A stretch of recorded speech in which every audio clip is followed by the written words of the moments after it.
नमस्कार, मैं हूं शैली शर्मा और आप देख रहे हैं जेपी हरियाणा। दोस्तों, आज एक प्रेरक खबर लेकर आपके बीच हाजिर है। अगर सभी नेता ऐसा करें तो देश की तमाम पुस्तकालयों में पुस्तकों की संख्या बिना पूंजी खर्च किए बढ़ जाएगी। खबर है केंद्रीय मंत्री भूपेंद्र यादव से संबंधित। भूपेंद्र यादव कल बहरोड में थे।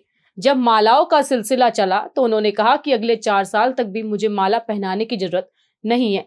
उन्होंने लोगों से कहा कि जिन्हें उनका सम्मान माला से करना है वह मालाओं की जगह पुस्तकों से उनका सम्मान करें।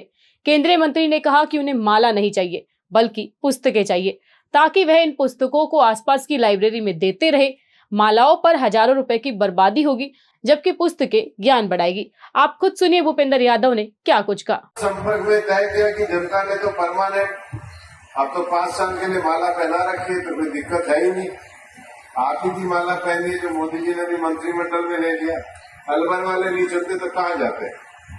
तो भाई हमें आपने माला पहना दी, तो हमने कहा कि आने वाले 4 साल तक अब माला पहनाने की जरूरत नहीं है, आप हमको किताब दे दिया करो। हमारे आचार्य जी का है, प्रिंसिपल साहब सतरी जी, और जो किताबें आप हमें दोगे वो हम आपके गवर्नमेंट स्कूल की लाइब्रेरी को दे दिया करेंगे।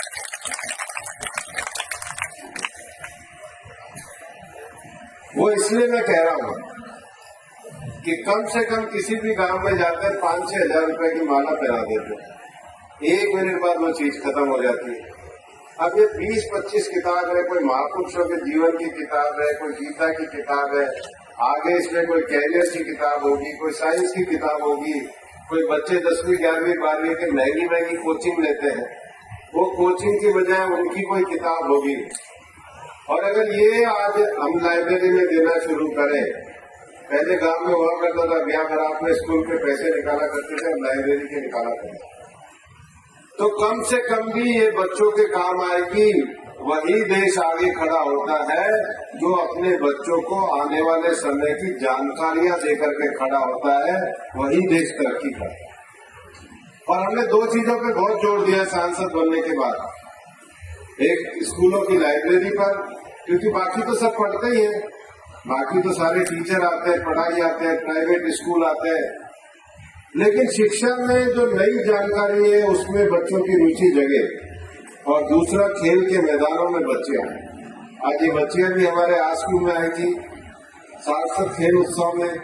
अभी एक नौजवान बच्चे ने भी बोला था, मैं आपको एक बात बताना चाहता हूँ, यहाँ माँ बाप भी बैठे, बुजुर्ग भी बैठे, दादा भी बैठे, 2 चीजों से अगर बच्चों का ध्यान रखता है, पढ़ाई से और खेल से, दोनों जरूरी है, तो तीसरा ध्यान युवा पीढ़ी का नशे पे जाता है। और इसलिए इसका माहौल गांव में बनाना जरूरी है। आपने भूपेंद्र यादव की भावना को समझ लिया होगा। केंद्रीय मंत्री युवाओं में बढ़ती नशे की लत को लेकर भी चिंतित नजर आए। आज के लिए इस खबर में इतना ही। देखते रहें जेपी हरियाणा। धन्यवाद।